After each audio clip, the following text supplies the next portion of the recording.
नमस्कार दोस्तों, मैं पीयूष राठौर एक बार फिर स्वागत करता हूं आपका स्टडी जोन क्लासेस के ऑनलाइन प्लेटफॉर्म पर।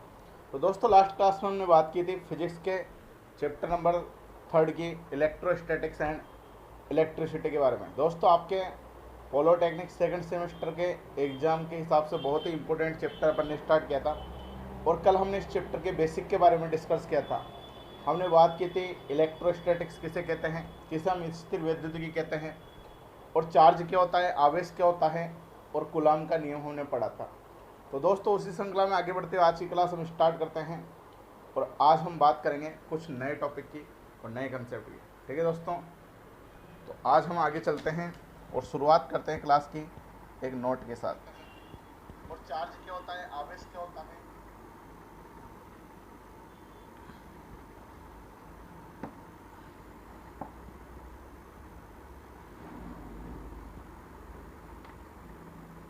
ठीक है भाई।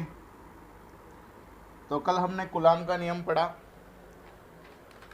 कूलॉम का नियम क्या कहता है कि किन्हीं भी दो बिंदुवत आवेशों के मध्य लगने वाला जो बल है वह उन आवेशों के गुणनफल के समानुपाती और उनकी दूरी के वर्ग के व्युत्क्रमानुपाती होता है।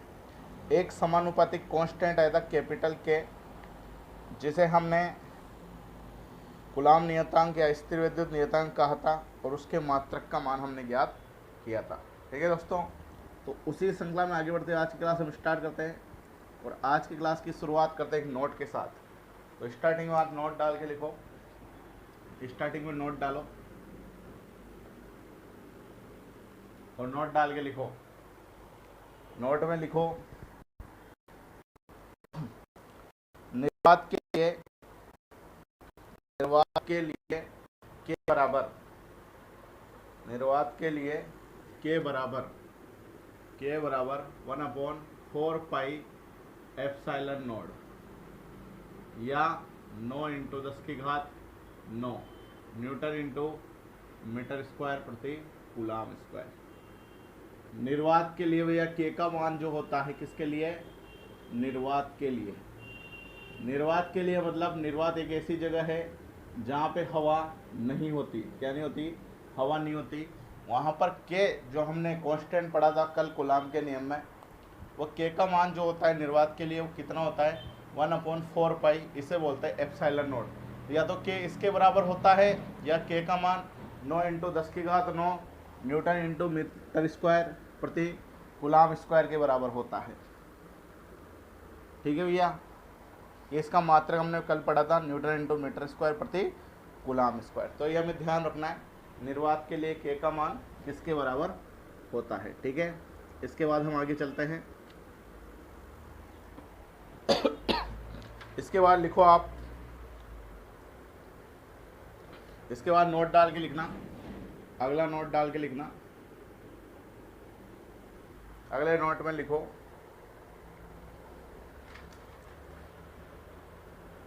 इस बल की दिशा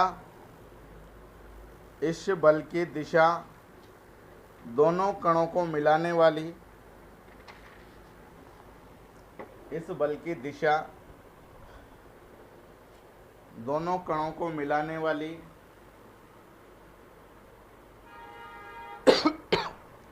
इस बल की दिशा दोनों कोणों को मिलाने वाली रेखा के अनुदिश होती है। दोनों कणों को मिलाने वाली रेखा के अनुदिश होती है। तो भैया जो हमने ये बल पढ़ा एफ बराबर हमने पढ़ा, हमने क्या पढ़ा कल, एफ बराबर पढ़ा के Q1 Q2 upon R square, ये हमने पढ़ा। यहाँ पे ये दो बिंदुवत आवेश थे, एक Q1 था एक Q2 था। जब ये विपरीत प्रकृति के आवेश होंगे, एक प्लस और एक माइनस, तो इन दोनों के मध्य क्या लगेगा, आकर्षण बल लगेगा। क्या लगेगा, ये आकर्षण बल लगेगा। एक दूसरे को क्या करेंगे, अपनी तरफ आकर्षित करेंगे। और जब दोनों पे समान चार्ज रहेगा, समान आवेश रहेगा, मान लो Q1 और Q2, जिनके मध्य की दूरी क्या है, ये R है। यहाँ पे भी दोनों के मध्य की दूरी क्या है, ये R है। यहाँ पे भी दूरी क्या है, R है। ठीक है भैया, जब इन पे समान आवेश रहेंगे, मान लो इस पे भी प्लस है और इस पे भी प्लस है, तो इन दोनों के मध्य क्या लगेंगे, प्रतिकर्षण बल लगेंगे। ये F, मतलब ये दूर की तरफ भगेंगे, एक दूसरे को प्रतिकर्षित करेंगे। तो दोस्तों जो ये बल F लग रहा है इस रेखा के अनुदिश ही लग रहा है, चाहे वह आकर्षण बल हो चाहे वह प्रतिकर्षण बल हो, लेकिन दोनों बल जो लग रहे हैं इस रेखा के क्या लग रहे हैं, अनुदिश लग रहे हैं। तो यहाँ पे यह कहा जाता है जो ये बल F लगेगा, कूलॉम बल, ये क्या लगेगा, इस रेखा के अनुदिश लगेगा। ठीक है, तो इसमें लिखो आगे, हमने लिखा इस बल की दिशा दोनों कणों को मिलाने वाली रेखा के अनुदिश होती है। इसे बाद में उतार लेना, ठीक है, इसे बाद में उतार लेना, पहले लिख लो जो मैं लिख रहा हूँ। तथा इस बल की प्रकृति, तथा इस बल की प्रकृति आवेशों की प्रकृति पर निर्भर करती है। तथा इस बल की प्रकृति आवेशों की प्रकृति पर निर्भर करती है। तथा इस बल की प्रकृति आवेशों की प्रकृति पर निर्भर करती है। तो भैया ये आवेशों पर डिपेंड करेगा कि आवेश किस प्रकार के यहाँ पर रखे हुए हैं। ठीक है, अगर आवेश एक समान रखे रहेंगे तो प्रतिकर्षण बल लगेगा, और असमान आवेश रहेंगे 1 + 1 - तो आकर्षण बल लगेगा। तो ये बल की जो प्रकृति है वो किस पर डिपेंड कर रही है कि आकर्षण बल लगेगा या प्रतिकर्षण बल लगेगा, वह इन आवेशों पर निर्भर कर रही है, आवेशों की प्रकृति पर निर्भर कर रही है कि आवेश धनात्मक है या ऋणात्मक है। ठीक है, आगे लिखो, इसी में कंटिन्यू करते हुए चलो, उसी में कंटिन्यू लिखो। समान आवेशों की प्रकृति के मध्य, समान आवेशों की प्रकृति के मध्य प्रतिकर्षण बल, समान आवेशों की प्रकृति के मध्य प्रतिकर्षण बल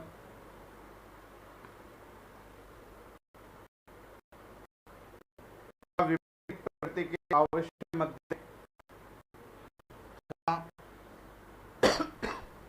विपरीत प्रकृति के आवेशों के मध्य आकर्षण बल लगता है। तथा विपरीत प्रकृति के आवेशों के मध्य आकर्षण बल लगता है। आकर्षण बल लगता है। ठीक है भैया, इसके बाद नोट डाल के अर्थात लिख के ये फॉर्मूला लिखो, फिर ये डायग्राम बना लो। ठीक है, जिससे आपको समझ में आ जाए कब प्रतिकर्षण बल लग रहा है, कब आकर्षण बल लग रहा है। वैसे अपन कल भी लिख चुके, लेकिन एक बार ये डायग्राम बना लो, क्योंकि इसमें फोर्स के डायरेक्शन में अपन ने रिप्रेजेंट कर रखी है, दिखा रखी है। ठीक है, तो एक नोट डालो, अर्थात लगा के फॉर्मूला लिख लो और फिर साइड में डायग्राम बना लो। ठीक है, फिर अपन आगे चलते हैं।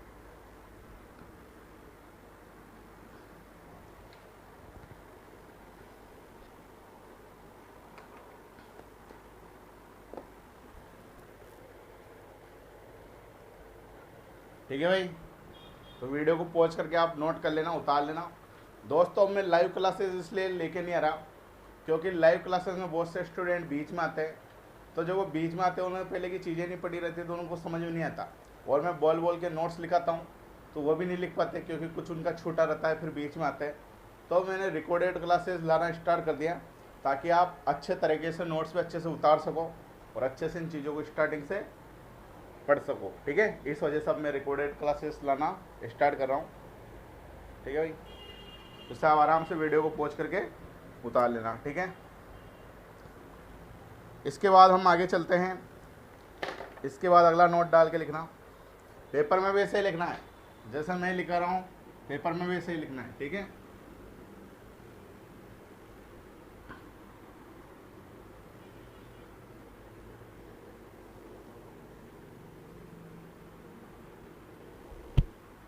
इसके बाद नोट डाल के लिखो,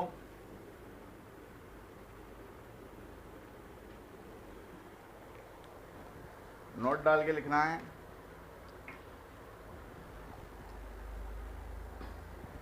बल को सदिश रूप में प्रदर्शित करना, बल को सदिश रूप में प्रदर्शित करना, बल को सदिश रूप में प्रदर्शित करना। बल को सदिश रूप में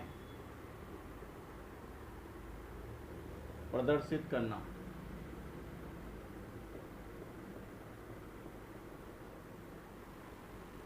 बल को सदिश रूप में किस प्रकार से हम प्रदर्शित करेंगे उसे देखना भैया, ठीक है। एफ वेक्टर बराबर k Q1 Q2 upon r square into plus minus r cap into plus minus r cap. दोस्तों हमने मैकेनिक्स में पढ़ा था कि जो बल होता है वो एक सदिश राशि होती है।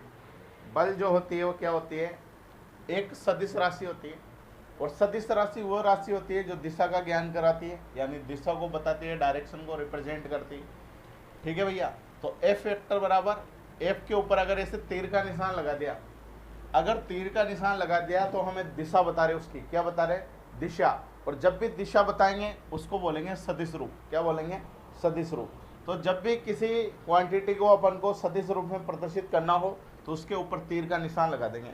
और जब तीर का निशान यदि किसी क्वांटिटी के ऊपर लगा रहेगा तो हम कहेंगे कि जो राशि जिसके ऊपर तीर का निशान लगा हुआ है वो क्या है, सदिश राशि है। क्या है, सदिश राशि। तो ये k Q1 Q2 upon r square, ये फॉर्मूला तो हमने पढ़ा है सही। इसमें एक्स्ट्रा क्या लगा दिया मैंने, plus minus r cap. R के ऊपर ये टोपी लगा दी, एक केप लगा दी, इसे तो होती है केप बोलते हैं। क्या बोलते हैं, केप यानी टोपी। आर के ऊपर ऐसे केप लगा दी तो ये इस बल की दिशा को रिप्रेजेंट करता है। किसको रिप्रेजेंट करता है, बल की दिशा को रिप्रेजेंट करता है। अब यहाँ पे प्लस क्यों आया है और माइनस क्यों आया, इसके बारे में अपन लिखते हैं, ठीक है। तो पहले तो बल को सदिश रूप में प्रदर्शित करना, फिर ये फॉर्मूला आप लिख लो, फिर उसके बाद मैं जो लिखा रहा हूँ वो लिखना, ठीक है।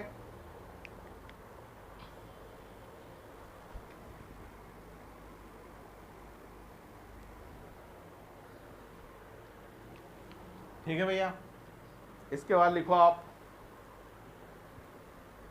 जहां धनात्मक चिन्ह प्रतिकर्षण बल को, जहां धनात्मक चिन्ह, जहां धनात्मक चिन्ह प्रतिकर्षण बल को, प्रतिकर्षण बल को तथा ऋणात्मक चिन्ह, ऋणात्मक चिन्ह आकर्षण बल को प्रदर्शित करता है। आकर्षण बल को प्रदर्शित करता है, प्रदर्शित करता है। वही है प्रदर्शित में सलगम वाला आता है, ठीक है। तो ये हिंदी विंदी में अपन थोड़े से कमजोर है, मात्रा वात्राओं का ध्यान आप रख लेना, ठीक है। तो जहां धनात्मक चिन्ह, अगर यहाँ पे प्लस साइन आएगा, पॉजिटिव चिन्ह आएगा, धनात्मक चिन्ह आएगा, तो क्या प्रदर्शित करेगा कि जो आवेश है उन पे प्रतिकर्षण बल लग रहा है। क्या लग रहा है, प्रतिकर्षण बल लग रहा है। और यदि यहाँ माइनस साइन रहेगा, नेगेटिव साइन रहेगा, ऋणात्मक चिन्ह रहेगा, तो यह प्रदर्शित करेगा कि जो आवेश है उन आवेशों पे क्या लग रहा है, आकर्षण बल लग रहा है। तो इनके नीचे अंडरलाइन कर लेना, धनात्मक चिन्ह तो प्रतिकर्षण बल को प्रदर्शित करेगा, और यदि यहाँ माइनस आ गया तो वह आकर्षण बल को प्रदर्शित करेगा, ठीक है भैया। इसे आप नोट कर लो, फिर अपन आगे चलते हैं।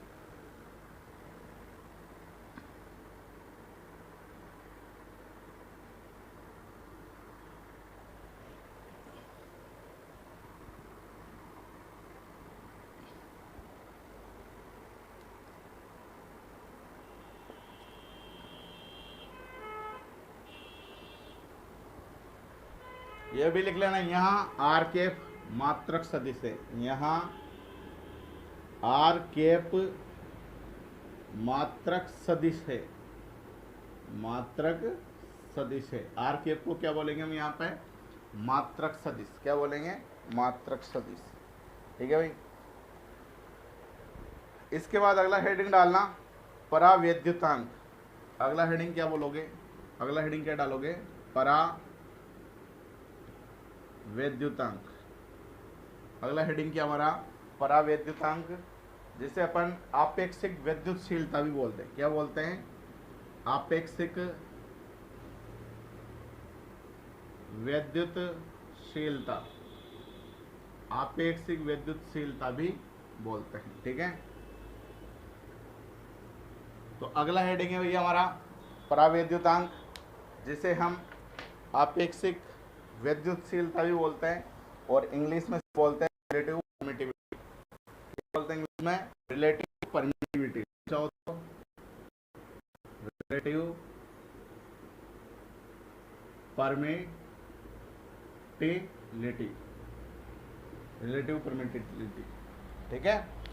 आपेक्षिक विद्युतशीलता और क्या बोलते हैं परावैद्युतांक, इंग्लिश में क्या बोलेंगे रिलेटिव परमिटिविटी, ठीक है।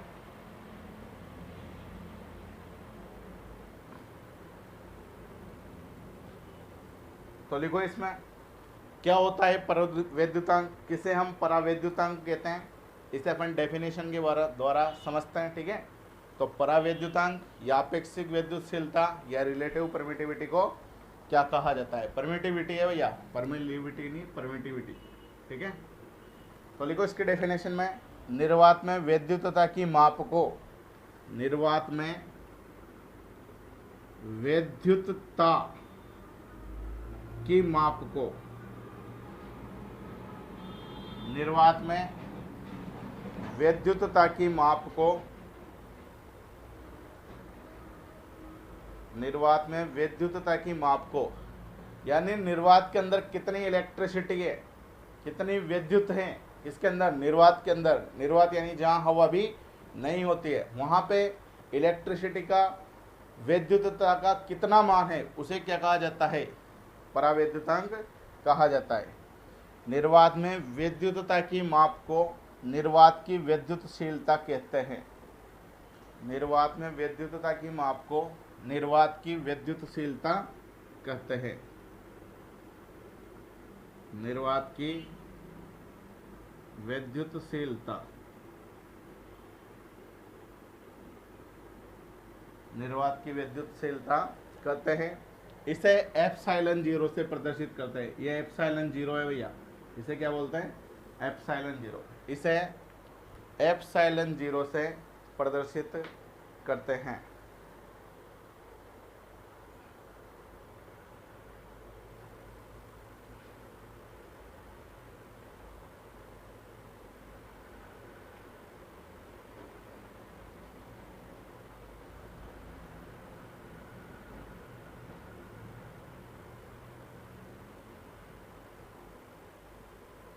ठीक है भैया, इसे एप्सिलॉन जीरो से प्रदर्शित करते हैं, ठीक है।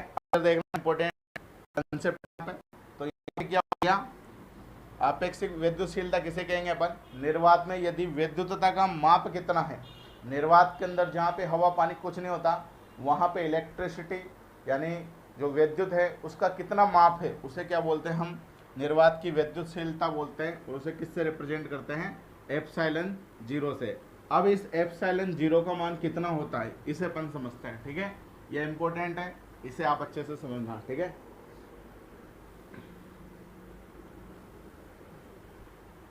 इधर देखो भैया, नोट डाल के लिख लेना, पहले समझ लो बाद में लिखना। वी नो दैट, हम जानते हैं, इतनी सी इंग्लिश तो चल सकते भैया, और इतनी सी इंग्लिश आपको पेपर में भी लिखनी है ताकि अच्छे नंबर हमें मिल सके। तो वी नो दैट हम जानते हैं, हम क्या जानते हैं, हमने अभी पढ़ा जो के का मान होता है वो 1/4 पाई एप्सिलॉन नॉट होता है, और ये किसके बराबर होता है 9 × 10⁹ न्यूटन इंटू मीटर स्क्वायर प्रति कूलम स्क्वायर, ये होता है। तो दोस्तों इन दोनों को अपन आपस में बराबर लिख सकते हैं। 1/4 पाई एप्सिलॉन नॉट को किसके बराबर लिख दिया 9 × 10⁹ न्यूटन इंटू मीटर स्क्वायर प्रति कूलम स्क्वायर, इन दोनों को भी आपस में बराबर लिख सकते हैं, इन दोनों रिलेशन को।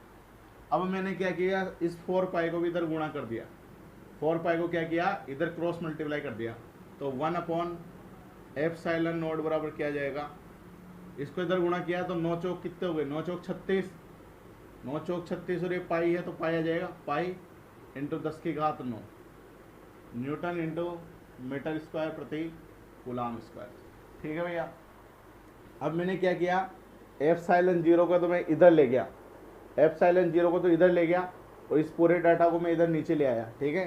तो 1/36 पाई इंटू 10⁹ 9 बराबर क्या हो गया एप्सिलॉन हो गया, एप्सिलॉन 0 हो गया। मैंने क्या किया, एप्सिलॉन 0 को तो इधर ले गया और इस पूरी संख्या को इधर ले आया। इधर ले आया तो मात्रक भी इधर आ जाएगा, न्यूटन इंटू मीटर स्क्वायर प्रति कूलाम स्क्वायर, और इधर क्या आ जाएगा, एप्सिलॉन 0। ठीक है, तो ये कूलाम का स्क्वायर ऊपर चला जाएगा, तो एप्सिलॉन 0 बराबर क्या आ जाएगा, 1/3 पाई तो 10⁻9, ऊपर चला गया और बटा में आ गया न्यूटन इंटू मीटर स्क्वायर। ठीक है, और इसको जब हम कैलकुलेटर की सहायता से सोल्व करेंगे, 1/36 पाई इंटू 10⁻9 को कैलकुलेटर की सहायता से सोल्व करेंगे। ठीक है, तो इसका जो मान आएगा वो कितना आ जाएगा, एप्सिलॉन 0 बराबर आ जाएगा 8.85 इंटू 10⁻12, 10⁻12 कितना जाएगा भैया, 8.85 इंटू 10⁻12 कूलाम स्क्वायर बटा न्यूटन इंटू मीटर स्क्वायर। तो ये एप्सिलॉन 0 का मान हमें ध्यान रखना है। न्यूमेरिकल जो हम करेंगे, क्वेश्चन जो हम करेंगे, तो इसका मान बहुत काम आएगा। ठीक है, और इसे क्या बोलते हैं हम, निर्वात की विद्युतशीलता, निर्वात की विद्युतशीलता। ठीक है भैया, ये मान 8.85 इंटू 10⁻12 कैसे आता है, ये ऐसे आता है, मैंने आपको समझा दिया। ठीक है, और ये मात्रक याद रखना है, के का मात्रक होता है न्यूटन इंटू मीटर स्क्वायर बटा कूलाम स्क्वायर। निर्वात की विद्युतशीलता एप्सिलॉन 0 का मात्रक इसका उल्टा हो जाएगा, इसका उल्टा क्या हो जाएगा, कूलाम स्क्वायर बटा न्यूटन इंटू मीटर स्क्वायर। ठीक है, तो इसे आप आराम से समझ लेना। अगर किसी को कोई चीज़ समझ में नहीं आए तो इस वीडियो को दोबारा देख लेना। ठीक है, ये अच्छी फैसिलिटी है अपनी।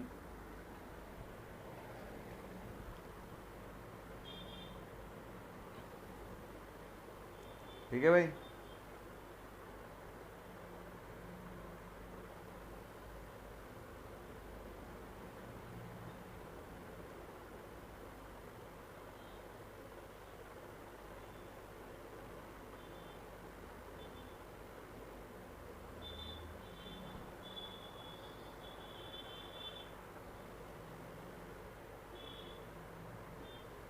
ठीक है, इसे आप आराम से नोट कर लो।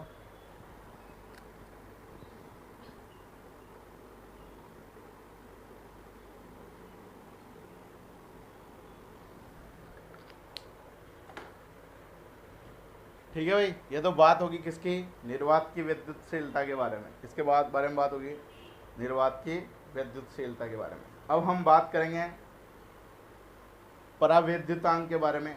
किसके बारे में, परावैद्युतांक के बारे में या आपेक्षिक विद्युतशीलता के बारे में। ठीक है, अब हम आगे चलते हैं।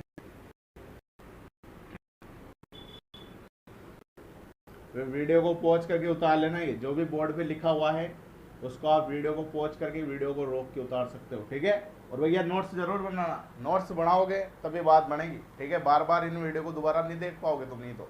ठीक है, पेपरों के टाइम पे तो नोट्स से पढ़ना पड़ेगा। ठीक है,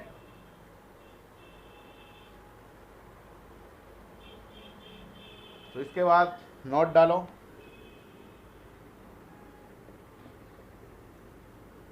इसके बाद नोट डाल के लिखो, माध्यम में वैद्युतता की माप को, माध्यम में वैद्युतता की माप को, वैद्युतता की माप को, माध्यम में वैद्युतता की माप को, माध्यम में वैद्युतता की माप को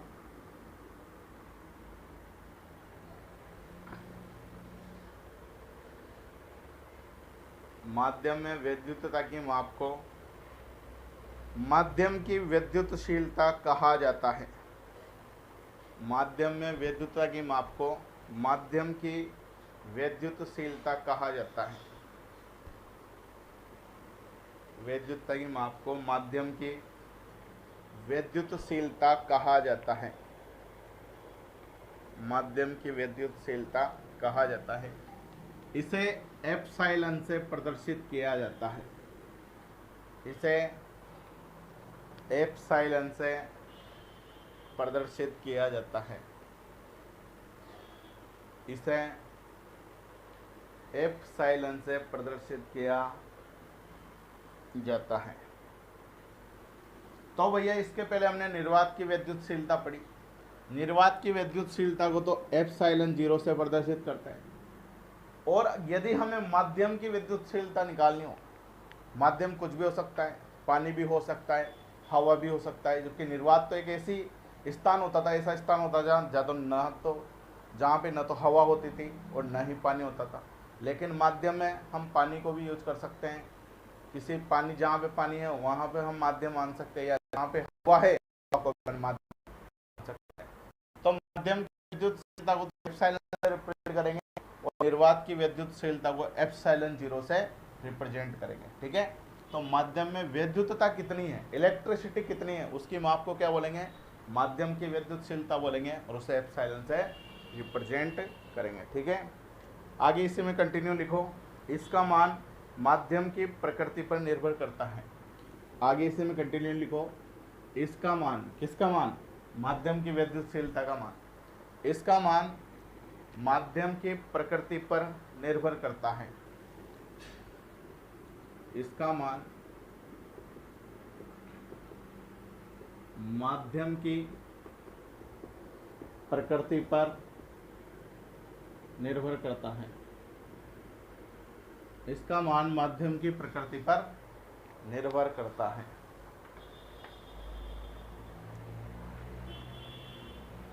इसका मान माध्यम की प्रकृति पर निर्भर करता है। ठीक है भाई,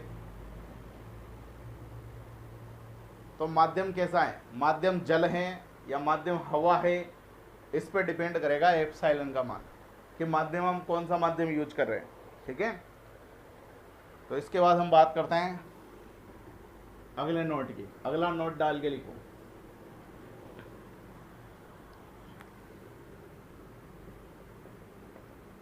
अगला नोट डाल के लिखो। माध्यम की विद्युतशीलता,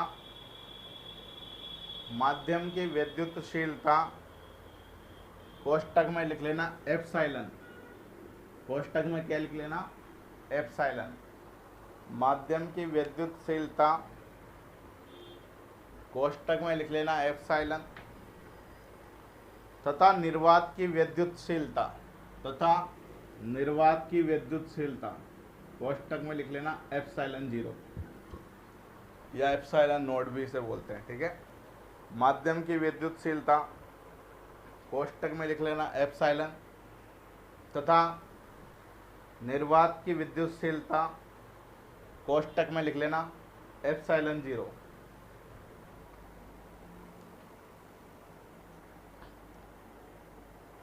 के अनुपात को माध्यम की विद्युतशीलता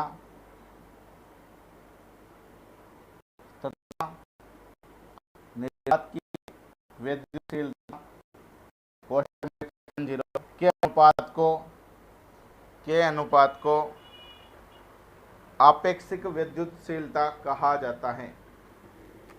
के अनुपात को आपेक्षिक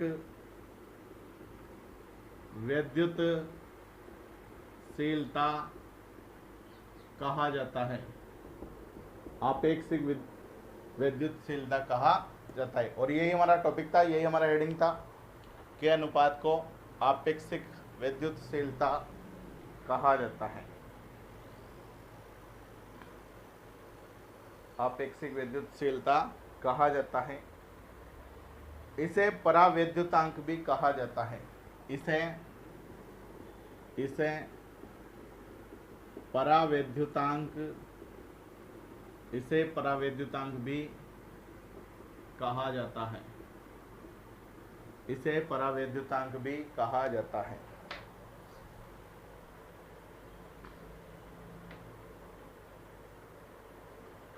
इसे परावैद्युतांक भी कहा जाता है।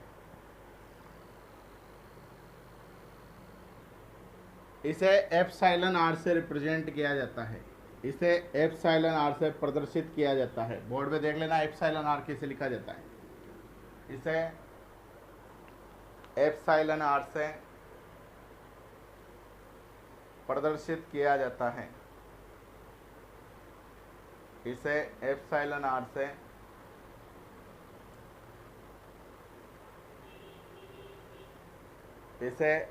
आर से प्रदर्शित किया जाता है।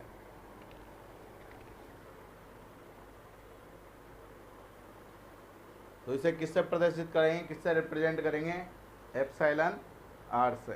ठीक है, तो अब समझते भैया इसे, किसे हम अपेक्षित विद्युतशीलता या पराविद्युतांक कह सकते हैं। अर्थात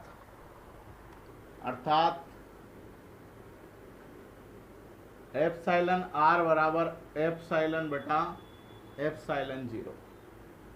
दोस्तों हमने पढ़ा माध्यम की विद्युतशीलता।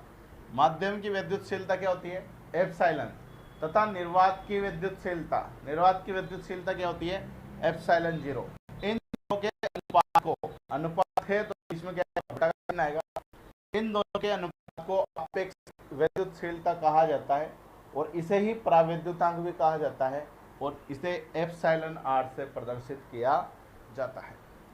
अब दोस्तों इसके मात्रक की हम बात करें, इसका मात्रक क्या होता है, किसका, आपेक्षिक विद्युतशीलता या पराविद्युतांक का।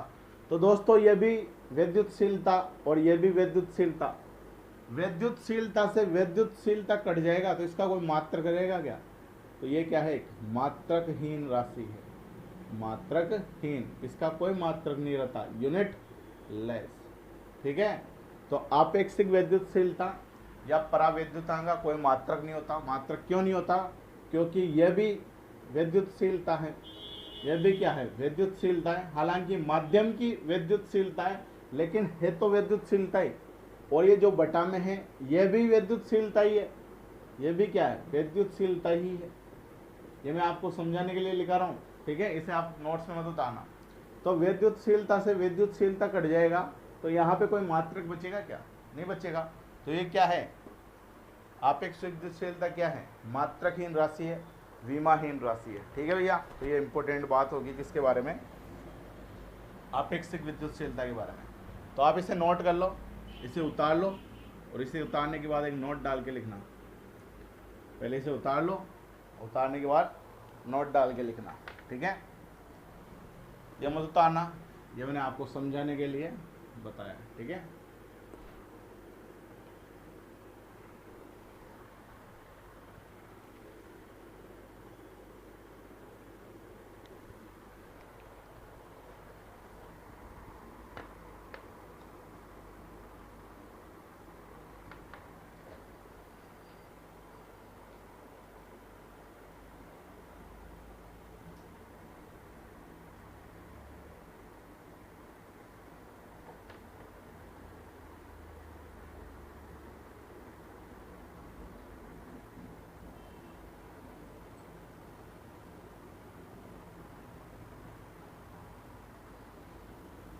ठीक है भाई, इसके बाद नोट डाल के लिखना, इसके बाद नोट डाल के लिखो, यह एक विमाहीन एवं मात्रकहीन राशि है, यह एक विमाहीन एवं मात्रक,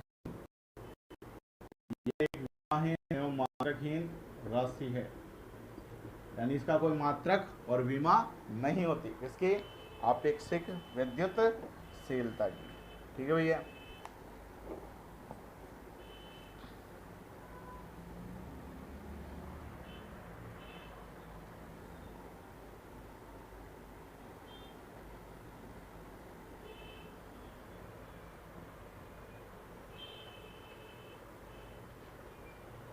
ठीक है भाई। इसके बाद नोट में ये पहला पॉइंट मान लेना, इसके बाद नोट में दूसरा पॉइंट लिखना। पहला पॉइंट तो ये हो गया, यह एक विमाहीन एवं मात्रकहीन राशि है। दूसरा पॉइंट लिखना नोट में, अधिकांश माध्यमों के लिए, अधिकांश माध्यमों के लिए, अधिकांश माध्यमों के लिए epsilon greater than epsilon zero होता है। पहले समझ लेना भाई, बाद में उतार लेना।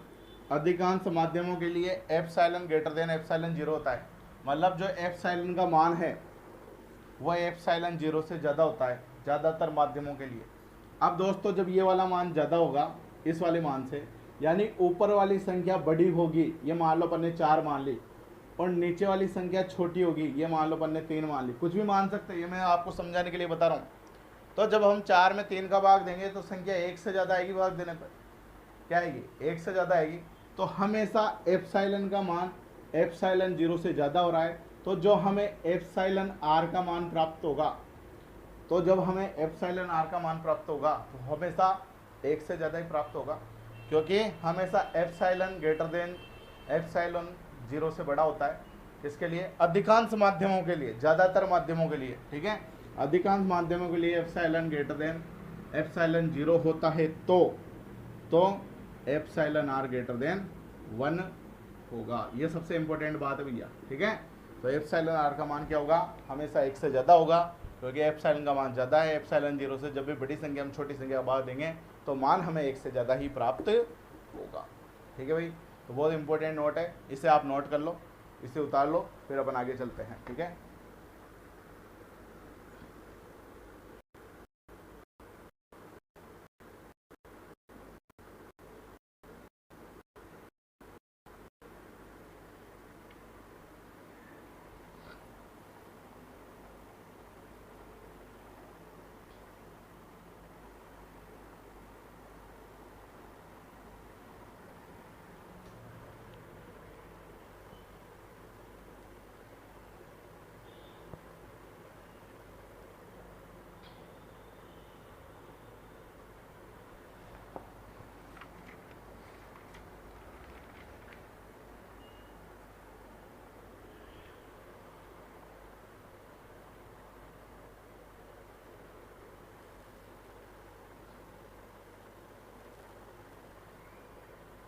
ठीक है भाई, इसके बाद हम आगे चलते हैं और बात करते हैं अगले नोट की, ठीक है। तो अगला नोट डाल के लिखना, यानी इस नोट में पॉइंट नंबर 3 डाल के लिख लो। नोट में पॉइंट नंबर 3 डाल के लिख लो, निर्वात के लिए एप्सिलॉन आर बराबर 1, निर्वात के लिए एप्सिलॉन आर बराबर 1।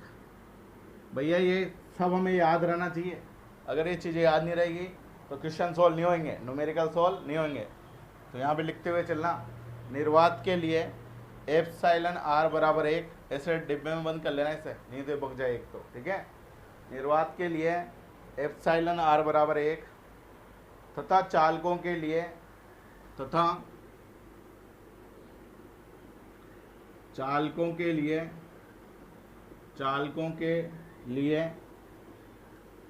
के लिए एप्सिलॉन आर बराबर अनंत, एप्सिलॉन आर बराबर अनंत, इनफाइनाइट। चालक क्या होता है, चालक वो होते हैं जिसमें करंट का फ्लो होता है, ठीक है। जैसे तार है, तार को अपन किसी प्लग से लगा के पकड़ लेंगे तो करंट आता है, करंट आ रहा है मतलब उस तार के अंदर क्या है, करंट फ्लो हो रही है, लाइट फ्लो हो रही है, तो उस तार को क्या बोलेंगे, चालक बोलेंगे। तो चालक ऐसी धातु या ऐसी वस्तु है जिसमें क्या होता है, करंट फ्लो होता है, धारा प्रवाहित होती है, ठीक है। तो तथा चालकों के लिए एप्सिलॉन आर का मान कितना होता है, अनंत होता है। तथा चालकों के लिए एप्सिलॉन आर बराबर अनंत होता है, जबकि वायु के लिए, जबकि वायु यानी हवा, जबकि वायु के लिए एप्सिलॉन आर बराबर 1 होता है, जबकि वायु के लिए एप्सिलॉन आर बराबर 1 होता है। तो निर्वात के लिए भी एप्सिलॉन आर का मान 1 होता है, और वायु के लिए, हवा के लिए भी एप्सिलॉन आर का मान कितना होता है, 1 होता है, और चालकों के लिए कितना होता है, अनंत होता है। तो इस नोट को आप उतार लो, फिर अपन आगे चलते हैं, ठीक है।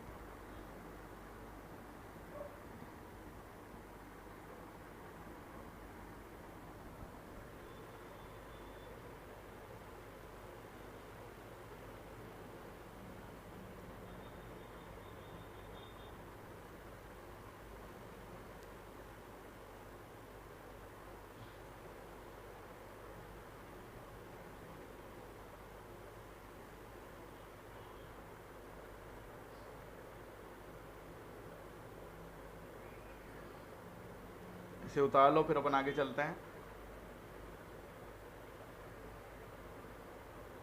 ठीक है भाई। अब आगे चलते हैं और बात करते हैं अगले हेडिंग के बारे में, अगले टॉपिक के बारे में। अगला टॉपिक बहुत ज़्यादा इंपॉर्टेंट है एग्जाम के पॉइंट ऑफ व्यू से, और अगला हेडिंग जो हमारा वह है अध्यारोपण का सिद्धांत। अगला टॉपिक क्या है हमारा? अध्यारोपण का सिद्धांत। तो अगला हेडिंग है अध्यारोपण का सिद्धांत।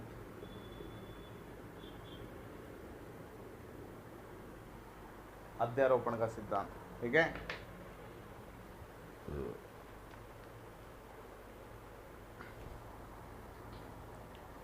प्रिंसिपल ऑफ सुपरपोजिशन, इंग्लिश में क्या बोलेंगे इसे? प्रिंसिपल ऑफ सुपरपोजिशन, ठीक है। तो लिखो अध्यारोपण के सिद्धांत में, इस सिद्धांत के अनुसार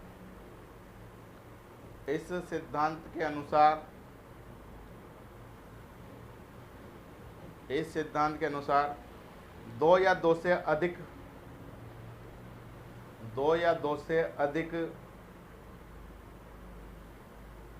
इस सिद्धांत के अनुसार दो या दो से अधिक बिंदुवत आवेशित कणों के कारण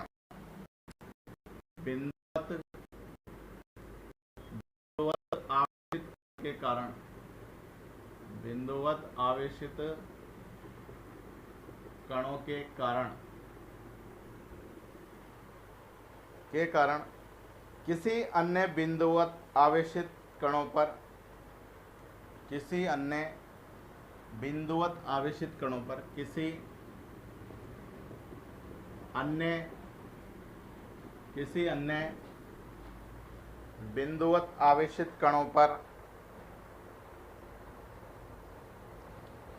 अन्य बिंदुवत आवेशित कणों पर लगने वाला परिणामी विद्युत बल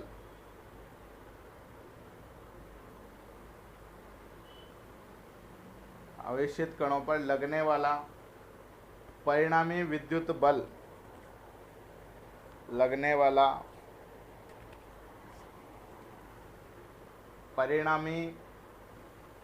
विद्युत बल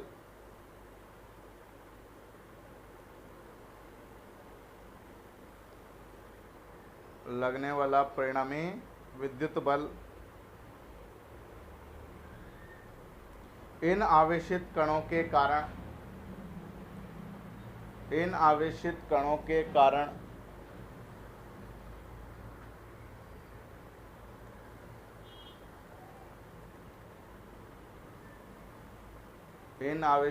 के कारण अलग अलग रूप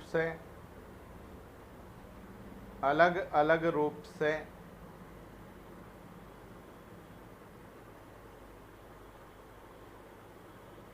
आवेशित कणों के कारण अलग अलग रूप से स्वतंत्रता पूर्वक लगने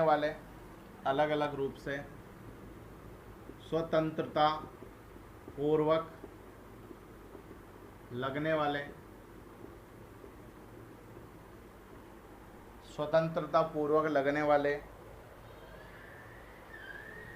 कूलाम बलों के सदिश योग के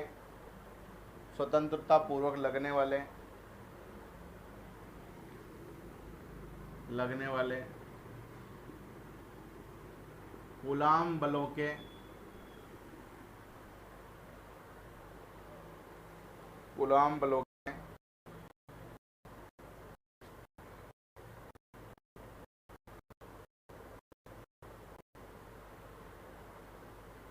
सदिश योग के तुल्य होता है।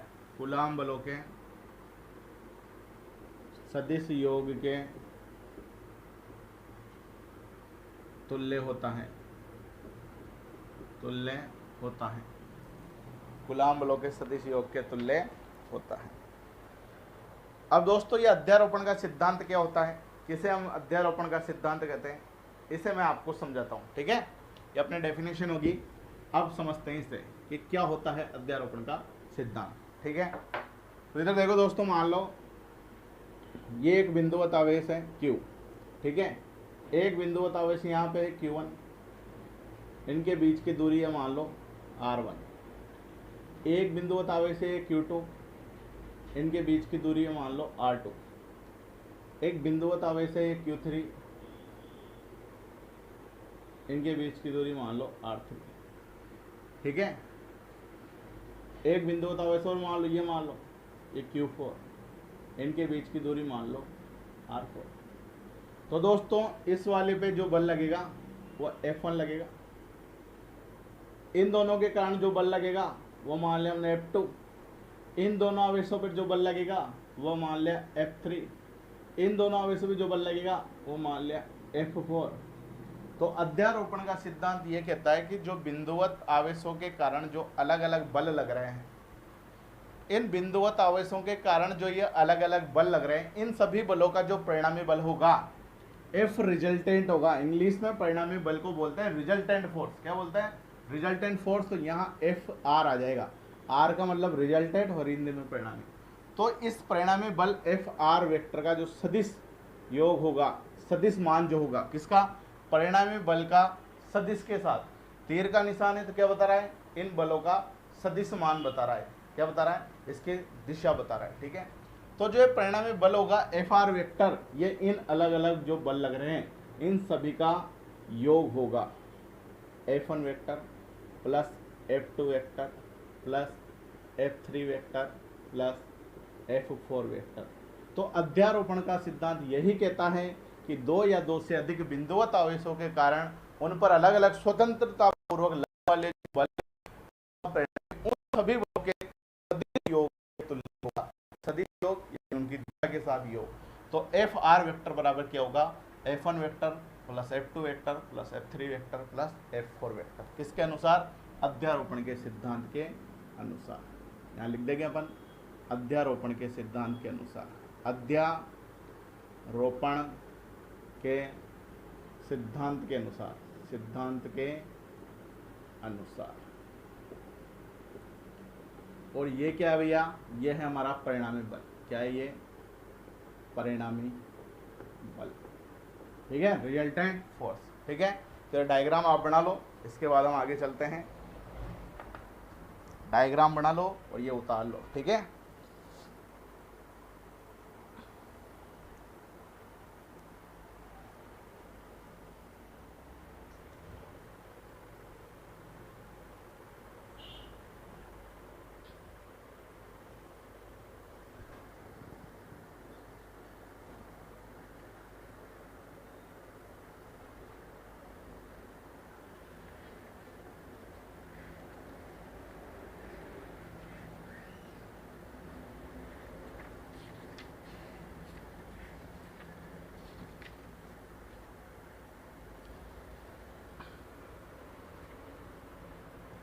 ठीक है भाई। इसके बाद बात करेंगे अपन अगले टॉपिक की, और जो अगला टॉपिक है हमारा वह है विद्युत क्षेत्र, इलेक्ट्रिक फील्ड। क्या है? विद्युत क्षेत्र, इलेक्ट्रिक फील्ड। तो अगला हेडिंग डालो विद्युत क्षेत्र, जैसे इंग्लिश में क्या बोलेंगे? Electric field. अगला जो हेडिंग है हमारा वह है विद्युत क्षेत्र, जिसे इंग्लिश में क्या बोलेंगे अपन? Electric field. ठीक है भैया।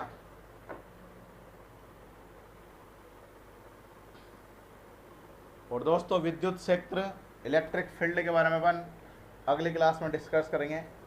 आज की क्लास को हम यहीं समाप्त करते हैं, इसके आगे का प्रोसेस हम अगली क्लास में कंटिन्यू करेंगे। दोस्तों आशा करता हूँ ये क्लास आपको समझ में आई होगी। यदि फिर भी किसी को कोई समस्या हो तो आप कमेंट बॉक्स में जाके कमेंट जरूर करें, आपकी समस्या का समाधान जरूर किया जाएगा। तो ठीक है दोस्तों, बहुत बहुत धन्यवाद आपका। जय हिंद, जय भारत।